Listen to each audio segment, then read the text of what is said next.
Assalamualaikum and hi. Today our group will be presenting a case study on the topic of taxation of specialized industry.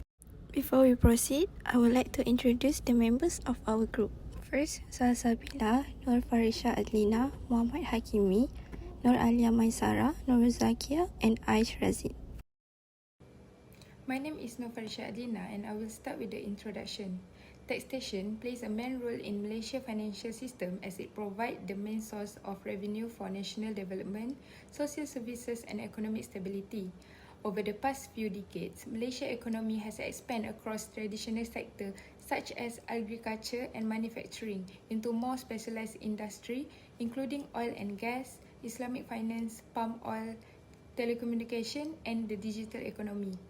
These industries are highly transformative, often involving complex businesses, models, international operation, and additional regulatory requirements which make their taxation more challenging compared to ordinary business. For example, the oil and gas sector is subject to the Petroleum Income Tax Act 1967, which imposed higher tax rate and royalties to reflect the strategic value of natural resources. In Islamic finance, compliance must be aligned with both tax law and Sharia principle, while Muslim taxpayers are also expected to fulfill zakat obligation in addition to paying income tax. Meanwhile, the immediate growth of the digital economy has introduced new challenges, causing the government to introduce the Digital Service Tax, which is DST, in order to capture revenue from cross-border digital transactions. Next, I will talk about the case description. The taxation of specialized industry in Malaysia highlight the complex relationship between economic development, regulatory oversight, and religious obligation. Unlike traditional sectors such as agriculture or manufacturing, specialized industry operate under unique framework that require tailored tax rule due to their strategic importance, international nature, and distinctive business model. On the other hand, specialized taxation framework allow the government to secure revenue from high-value sector, encourage compliance with religious duties, and align taxation with socio-economic objectives. Assalamualaikum warahmatullahi wabarakatuh. My name is Aish Razid bin Jamri and I will be presenting the background for our case study on the taxation of specialized industries in Malaysia. So, for the part 1, the economic shift. First of all, to understand the core issue, we need to look at how the Malaysian economy has changed. Currently, we have moved significantly beyond the traditional sectors into a new specialized industries like digital services, Islamic finance, and high-tech manufacturing. So what defines these new sectors are their non-traditional business models, their reliance on intangible assets like intellectual property, and also their complex revenue streams. And for the part 2, the central problem. This rapid economic transformation has created a major systemic problem. To put it simply, there is now a fundamental mismatch between our modern economic activities and the legacy tax and zakat system that were designed for a traditional economy back then.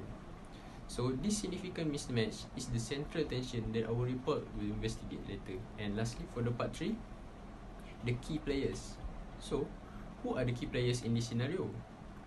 On one side, we have the taxpayers, which are the businesses and individuals that operating in the same specialized sectors or even different. And on the other side, we have the institutions. So this includes the Inland Revenue Board or LHDN, the Ministry of Finance, and also other various sector specific regulators and state religious councils for zakat. Each of these institutions has its own set of rules and priorities, which can sometimes overlap or even conflict. And for the next part, we move on to the core compliance issue. Navigating this landscape is the main challenge here. We should know that compliance isn't just about one set of rules. It requires adhering to a complex, multi-layered framework that includes sector-specific tax laws, national economic policies, the principles of Islamic finance, and also zakat obligations for Muslim individuals and businesses. And for the next part, which is the last part, we will take a look at the consequences. The result of this complexity has made widespread confusion, significantly higher compliance costs, and critical uncertainty, which is especially in the overlap between zakat and tax obligations. These resulting key issues of confusion, cost, and uncertainty will be explored in detail later throughout this report.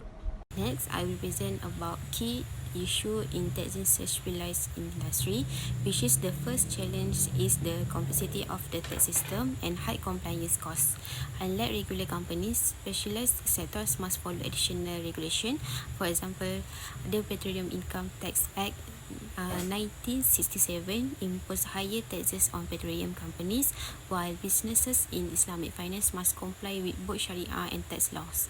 Similarly, digital service providers are subject to the digital service tax. This overlapping system make compliance costly and requires specialized knowledge. The second one is challenge is profiting, shifting, and transferring pricing. Multinational corporations in sectors such as oil and gas, telecommunication, and plantation often move profit across borders using inflated royalties, intercompany loans, or pricing manipulation. Even with Malaysia anti-avoidance rules, enforcement is difficult because these transactions are highly technical.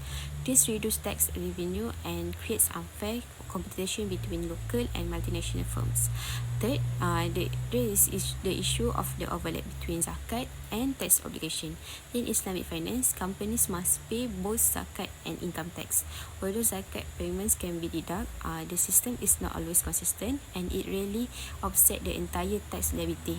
This leaves businesses feeling as though they are carrying a double burden.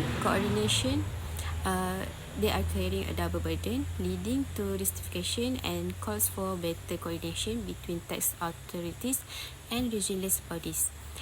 Another concern is balancing incentive with fair taxation. Governments often grant tax holidays or exemptions to attract investment, such as technology startups or plantation companies. While this can encourage growth, it also reduces short-term revenue and may be abused. Some companies even restructure operations simply to qualify for incentive without fulfilling the intent economic goals. Finally, external and global factors also play a role. For example, falling oil prices directly reduce the taxes and royalties collected from petroleum companies. In the digital economy, global tech giants like Google, Netflix, and Facebook generate significant revenue in Malaysia but are harder to monitor compared to traditional businesses. While the digital service tax has been introduced, its scope and enforcement are still developing. In conclusion, taxing specialized industry is complex and requires balancing fairness, enforcement, and economic growth. Stronger enforcement are better coordination, and adaptive tax policies are essential to ensure that these sectors contribute fairly to the economy. Thank you. Next, I will talk about the institutional roles. In Malaysia, specialized industry like petroleum, Islamic finance, plantations, telecommunications, and the digital economy are very important for the economy because they are different from normal industries. They need special tax rules. To make sure taxation is fair and effective, several institutions work together. The first institution is the Inland Revenue Board of Malaysia, or LHDN. Their main job is to collect and enforce taxes.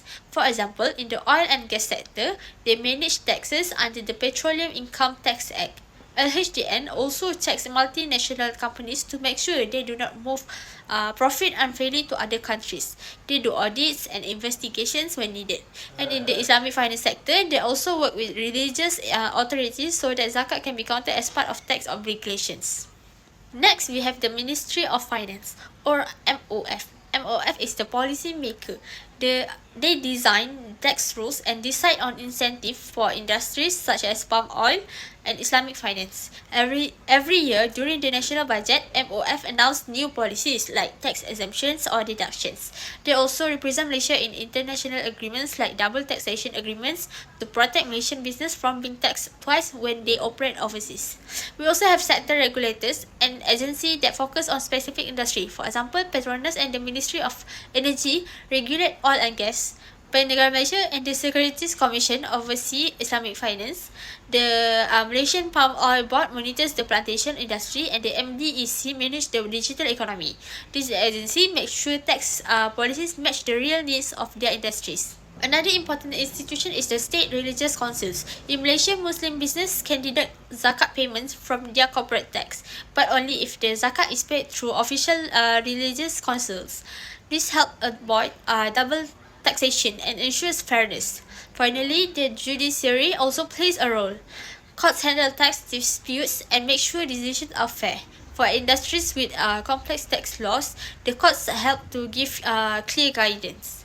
In conclusion, taxation of specialized industry in Malaysia is handled by many institutions working together.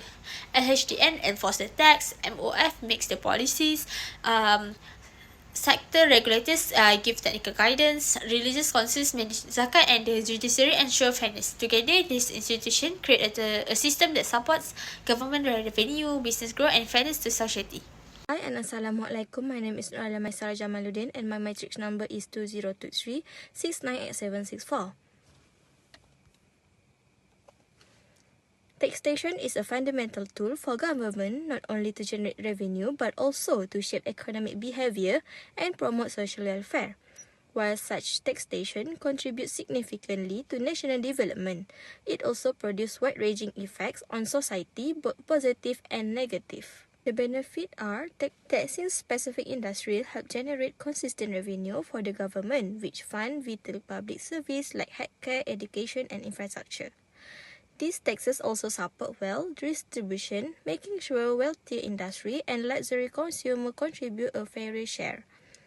Lastly, tax incentive can be used to support strategic industry like agriculture, renewable energy, tech driving, innovation, job creation, and long-term development. While taxation brings benefit, it also presents key challenges for society. High consumer prices are a major concern. Companies often pass tax costs to consumers, which can disproportionately impact lower income groups. Tax incentives, while aimed at development, often favor large corporations over small business. This can widen inequality and limit inclusive growth. Assalamualaikum warahmatullahi wabarakatuh. My name is Muhammad Kimi. Today I will present about the taxation of specialized industry. From our analysis, we found that specialized industry face several challenges such as complex reporting requirements, overlapping regulation, and high compliance costs. These issues not only affect businesses but also create broader impact on society, including higher consumer price and reduced competitiveness. Therefore, some recommendations can be made to improve the current system. Firstly, the government should simplify compliance procedure, which is specialized industry often deal with the extra rules compared to the normal businesses. A more user-friendly digital platform and clear guidelines would reduce the cost, especially for smaller companies, and encourage a better compliance. Secondly, it is important to balance tax rate with the competitiveness, which is while higher tax on the petroleum or platinum industry bring in revenue, so they should not discourage investment or drive companies away. A fairer balance will ensure revenue for the country while keeping industry competitive.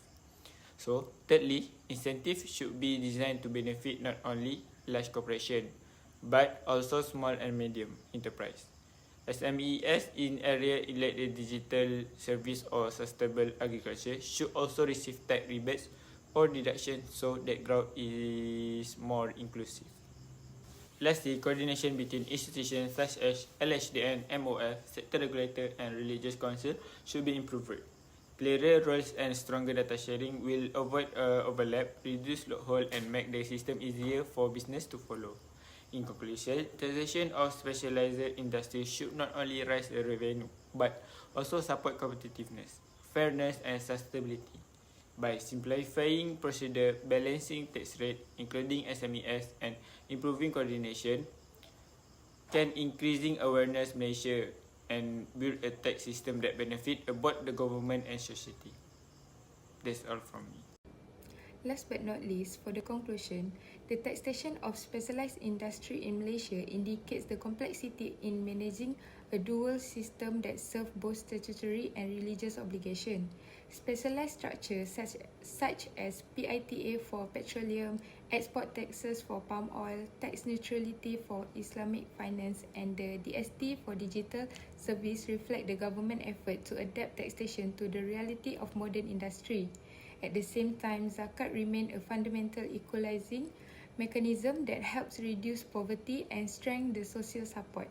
However, this case study highlights several continuing challenges. The joint existence of zakat and tax has led to perspective of a dual challenge, especially for Muslim taxpayers. The complexity of compliance and the presence of multiple regulators increase administrative costs for businesses. In conclusion, the taxation of specialized industry is more than just a process of collecting government revenue. It reflects how Malaysia's broader objective of promoting economic growth, ensuring social equity, and recognizing religious obligation. That's all from us. Thank you. Thank you for listening to our presentation.